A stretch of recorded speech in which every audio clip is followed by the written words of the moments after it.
खुलुमबाय लोगोफोर, नोंथांमोनखौ बड' हेल्थ टिप्स चेनेलाव फिन खेबसेबाव बयखौबो बरायनाय बावहरग्रोनाय जाबाय। आं दिनै नोंथांमोननि सिगाङाव खानाय गनायखौ माबोरै फाहामनो हायो बेनि बागै भिडिअ लानानै फैदों। आसा खालामो नोंथांमोना भिडिअखौ नायना मोजां मोनगोन। फैदो दानिया भिडिअखौ जागायदिनि। नोंथांनाव सोलायनाय बोथोर समाव खानाय गनाय जादों नामा? नोंसोरनि खानायखौ सावस्रिनां लाखिनो थाखाय बेफोर मोनब्रै गोरलै नखरारि राहाफोरखौ नाजा। सोलायबाय थानाय बोथोरा जोंनि खानायाव जोबोद गाज्रि गोहोम खोख्लैयो। गोबां समावनो खानायनि गोहोआ खम जायो आरो खानाय गलांनो हमो।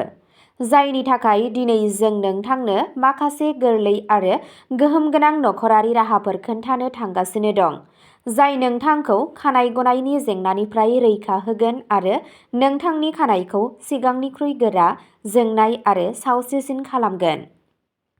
सेथियावनो दङ मेथिनि बेगर। मेथिनि बेगरनि पेस्ट बानायना बाहाय। नोंथांनि इसिंनि खथायाव दोननाय मेथि बेगरफोरा नोंथांनि खानायनि थाखाय जोबोद मुलाम्फा गोनां। नोंथाङा बेफोरखौ खानाय गनायनि जेंनाफोरनि थाखाय नखरारि मुलि महरै बाहायनो हायो।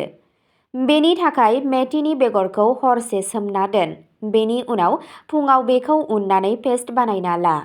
बे पेस्टखौ गावनि खानायाव फुननानै 30 निफ्राय 40 मिनिटनि उनाव सुनानै ला। गुबैयै मेथियाव गोबां बिबांनि निक'टिनिक एसिड आरो प्रटिन थायो, जाय खानाय गनायखौ होबथानायाव हेफाजाब होनो हागौ। नैथियाव दङ नारेंखल थाव आरो नोरसिं बिलाइ। जुदि नोंथाङा सोलायनाय बोथोरनि समाव खानाय गनायनि थाखाय जेंनायाव गोग्लैदों, अब्ला नोंथाङा नारेंखल थाव आरो नोरसिं बिलाइफोरखौ बाहायनो हागोन।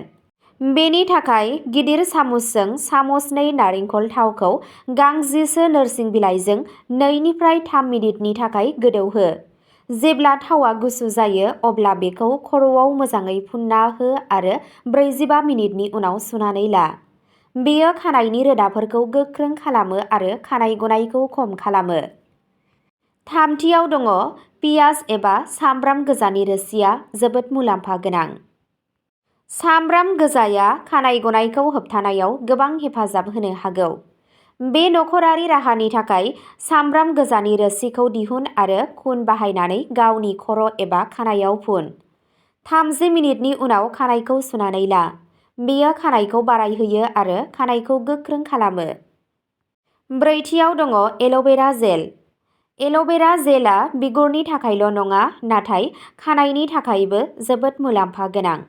बेनि थाखाय गोजा एल'भेरा जेल ला आरो बेखौ गावनि खानायनि रोदाफोर थामहिनबा खर'आव फुननानै ला।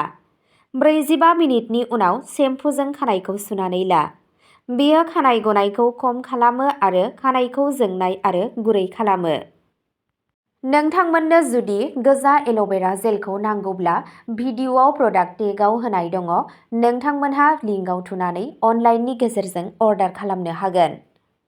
गोसोआव लाखि दि नखरारि राहाफोरा थाबैनो फिथाय होआ। नोंथांमोना नाजाबाय था, अब्लानो मोजां फिथायखौ मोननो हागोन। अब्ला दिनैनि भिडिअआ बेखिनियावनो जोबबाय। नोंथांमोना भिडिअखौ मोजां मोनोब्ला अन्नानै लाइक, साबस्क्राइब, कमेन्ट आरो शेयार खालामनानै होलांब्लानो जाबाय। गोजोन्थों।